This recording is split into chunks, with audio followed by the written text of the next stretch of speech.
Dear students, let us learn the methods of disease transmission. So under the heading means of spread in your textbook, we are learning 4 methods of disease transmission, namely airborne diseases, the diseases which spread through air, the diseases which spread through water, and the diseases which spread through sexual contact, and some of the diseases which spread through vectors. See, vector means the animals like insects, birds, mice, pig, etc. So here in this picture you can have the idea how disease transmission takes place. Here you are seeing person to person contact, droplet infections, fecal oral routes, so airborne reason, then fomites like doorknobs or the computer keyboards, and the last one is insect bite. So in this picture you can have the idea how infectious diseases spread through inhalation, ingestion, then through sexual intercourse and through animals or by direct access to the blood. By what are all means diseases spread? So otherwise, how do infectious diseases spread? So infectious diseases spread through communication. So we learned that so water, air, vector or through sexual contact the disease gets spread.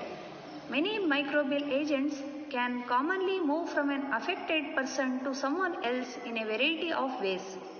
So the diseases where microbial agents are communicated from affected person to a healthy person are called communicable diseases. So let us study the first category, that is airborne diseases. Here in this picture you can see the droplets consisting of so many microorganisms. Here you can observe the viruses here in the air. So airborne diseases, so these are the diseases which spread through air. So for example, the examples of the diseases which spread through air are common cold, pneumonia, tuberculosis or TB. So when an infected person sneezes or coughs, little droplets are thrown out by him. The microbes present in those droplets get inside the person standing close to him and have a chance to start a new infection.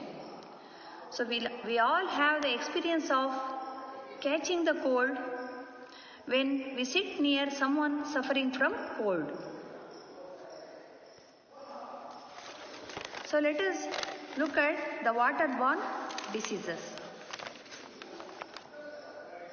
So if our living conditions are in a crowded place, then there is more chance of spreading of the diseases. So coming to the waterborne diseases, some diseases spread through water. For example, the examples of waterborne diseases are cholera, amoebiasis, typhoid, diarrhea, leptospirosis. So you have the diseases like amoebic dysentery also, then jaundice or hepatitis. So these types of diseases spread through excreta or the motion passed by a person into the environment, where it gets mixed with drinking water which is used by people. So if people don't drink clean water, they will get waterborne diseases.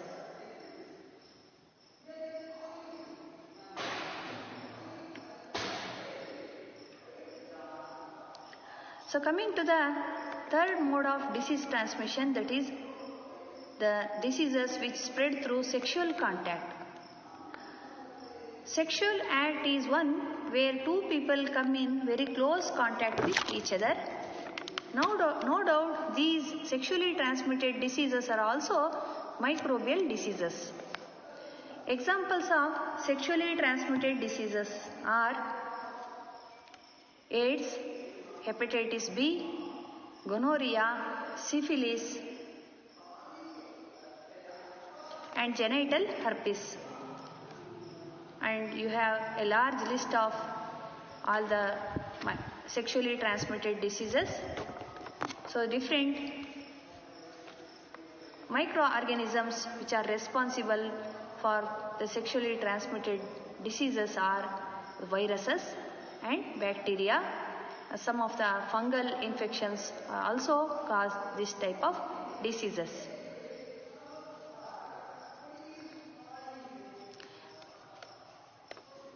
So before coming to the vector-borne diseases,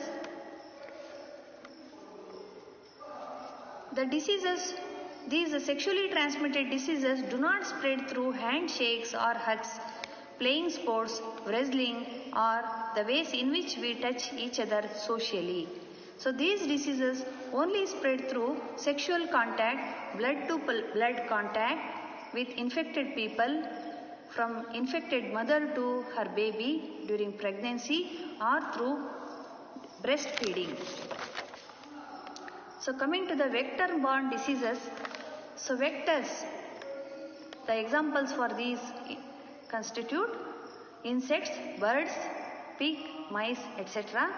So these animals act as mediators or intermediaries and spread the diseases from infected person to healthy person. The commonest vectors we all know are mosquitoes. Mosquitoes feed on many warm-blooded animals, including human beings. The female mosquitoes need highly nutritious food in the form of blood in order to be able to lay mature eggs. So when they bite the diseased person, the microbes enter through its sharp mouth part called proboscis and infect an healthy person.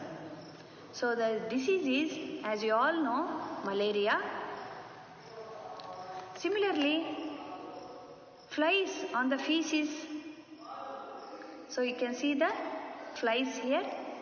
So flies sitting on the feces excreted by humans and other animals and sits on the food we eat as well, thus spreading the diseases like cholera.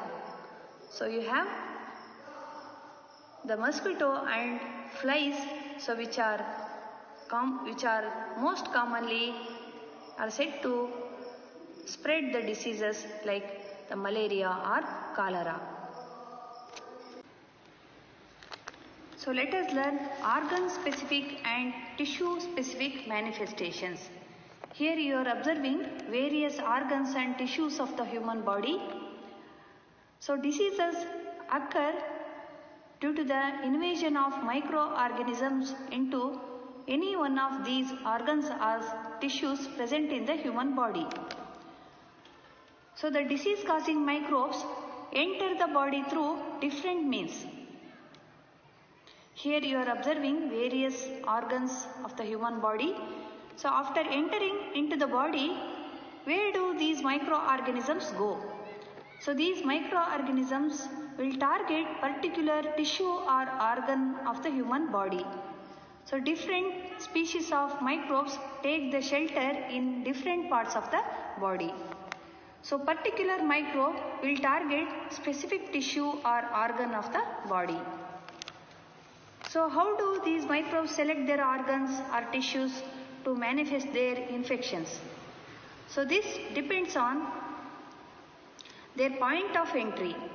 The selection is connected to their point of entry. That means microbes enter the body through which part.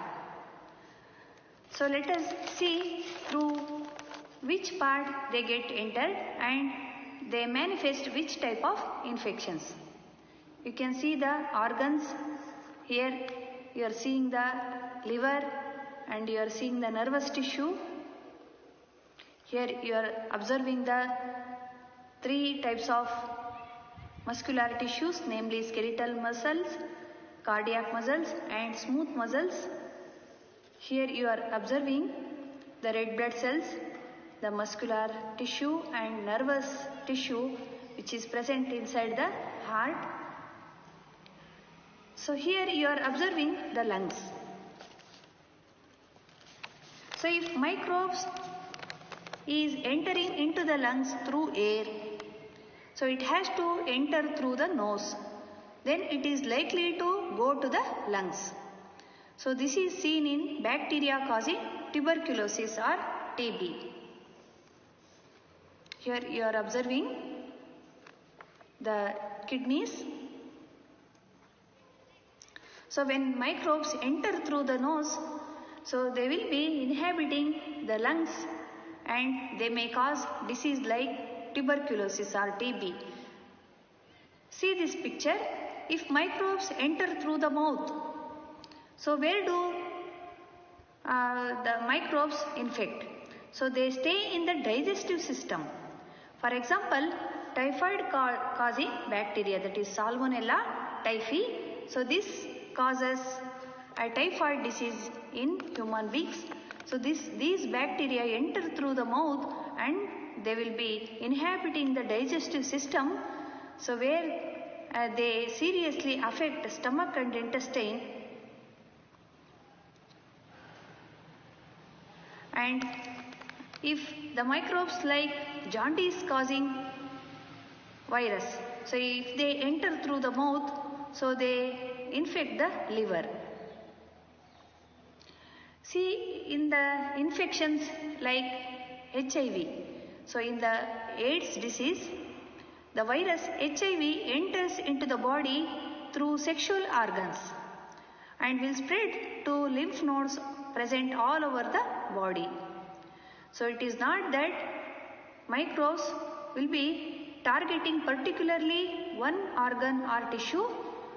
In infections like AIDS, the microbes, that is virus, HIV virus, will be going inside the body and it will be spreading all over the body, infecting the lymph nodes. So its a point of entry may be through the piercing, that is it will be infecting the blood. So when the person is injected with the needles, or it may spread through the sexual organs. Here you are seeing the mosquito biting a person. So malaria causing microbes enter through the mosquito bite, so will go to the liver and then to the red blood cells. So here you are seeing the picture of brain. So here the virus will be entering into the body of humans through again the mosquito bite. So this virus causing a disease called Japanese encephalitis or brain fever will be similarly entering through the mosquito bite, but it infects brain. Whereas in the malaria, the microbe, the Plasmodium vivax, which is a protozoan, will be infecting the liver of the person. So now let us look at the signs and symptoms of the diseases. So far we learned about the point of entry of the microbes into the human body and how they will target a particular tissue or organ. So now we will see what are all the signs and symptoms of the diseases. So these signs and symptoms of the disease will depend on the tissue or organ which the microbe targets. So if the microbe enters the lungs, what are all the symptoms we notice? So if the microbe enters through the lungs, so it will cause cough and breathlessness. So for example, in the disease tuberculosis or TB, so the microbes will be entering into the humans through the mouth, that is through the media of air, and they will go inside the mouth and will be infecting lungs, causing some of the symptoms like cough and breathlessness. Here you are seeing a person who is having a disease, that is jaundice.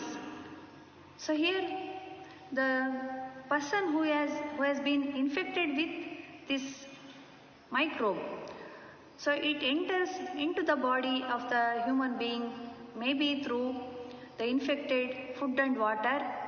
So the microbes enter into the digestive system and target the liver. So in the disease jaundice, microbes enter into the digestive system and will be targeting liver. So there may be indigestion and yellowing of the body. You can see the person's body getting yellowish in color. So in brain fever, so what are all the symptoms we notice? So if microbe is entering into the brain, so through the mosquito bite, then the disease may be sleeping sickness or brain fever. So where there are symptoms like headache, vomiting, fits or unconsciousness. So we learned some of the symptoms of the disease like yellowing of the body in jaundice, breathlessness in case of the tuberculosis, and headache, vomiting fits or unconscious in case of brain fever. So it is important to have the knowledge of the target organs and tissues which the microbe infects. So if we know those organs, we can imagine what the symptoms and signs of the infection. So we learned various symptoms of the disease like yellowing of the body, breathlessness, headache, fits, unconscious. Like after observing all these symptoms of the diseases, so in addition to these types of particular symptoms of the diseases, so let us see the general effect of the disease on the whole body. So tissue or organ specific effects of infectious disease, there will be other common effect. So in any type of infectious diseases, there will be a type of common effect, that is body's immunity system is activated in response to infection. So what happens in certain diseases, the immunity system of the body gets affected and it will get activated in response to the infections. So what happens? So then there will be inflammation. You can see here the inflamed leg part of a person. So here what happens? Why that swelling we notice here? So the activated immune system sends many cells to the affected tissue. You can see here the immunity system gets activated and sends the cells. So here the cells means the white blood cells. So the immunity system sends many white blood cells to the affected tissue to kill the microorganisms. So this accumulation of the cells near the infected area results in a process called inflammation. You can see here the leg has got inflamed.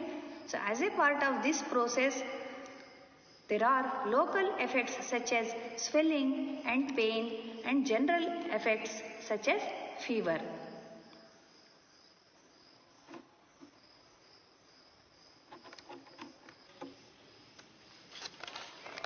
Let us see what happens in infections such as AIDS caused by HIV virus. So in the example of the disease like AIDS, here the HIV virus will not be having any tissue specificity, but it will be affecting the whole body. Here the tissue specificity leads to general effects. So in HIV infection, the virus goes to the immune system and damages its function. Thus, many of the effects of HIV are because the body can no longer fight off many minor infections that we face every day. So in HIV infection, so the body of human beings will be losing its immunity system. The resistance power to fight against a disease get drastically reduced as the disease causing viruses, human immunodeficiency viruses, will be destroying the white blood cells, a type of white blood cells. So the immunity system of the human being gets collapsed. So in the HIV infection, so what will happen? So because of HIV infection, there is weakening of the immune system, and whenever minor infections occur in human body, it cannot fight against those, resulting in many effects. Here you can see the HIV virus which is there amidst of the red blood cells. Here the blood will be contaminated by this HIV virus. So there will be serious reduction in the immunity power of a organism like human being. So various types of effects will be seen in the human being. So some of the minor infections like cold or the digestive disorders so can become very serious. So the person may develop cold, loose motion or skin infections. So what happens in a minor infection like cold? So every small cold can become a disease called pneumonia. So a simple cold can be converted into pneumonia. So like that, a minor infection in digestive tract can produce major diarrhea with blood loss. So since the immunity system of the body has been collapsed, so every minor infections become serious. Here you can see the skin infections. Skin gets fungal infections. So here you can observe another skin infection caused by the fungi. So ultimately all these infections will kill the people suffering from AIDS. So here the person who has been affected by the HIV virus will be having lack of immunity power in his body, and he will be getting prone to all these minor infections which get severe in later stages and ultimately leads to the death of the person. Here we should remember another important factor, that the severity or seriousness of the disease occurrence depends on the number of microbes infected in the body. You can see the immunity system of the body which is resisting the attack of microorganisms here. If the number of microbes is very less or small, we may not notice the disease manifestation, or maybe it is very minor infection. But if the number of microbes is large, the disease becomes severe enough to be life-threatening. So therefore, the immune system is a major factor that determines the number of microbes surviving in the body.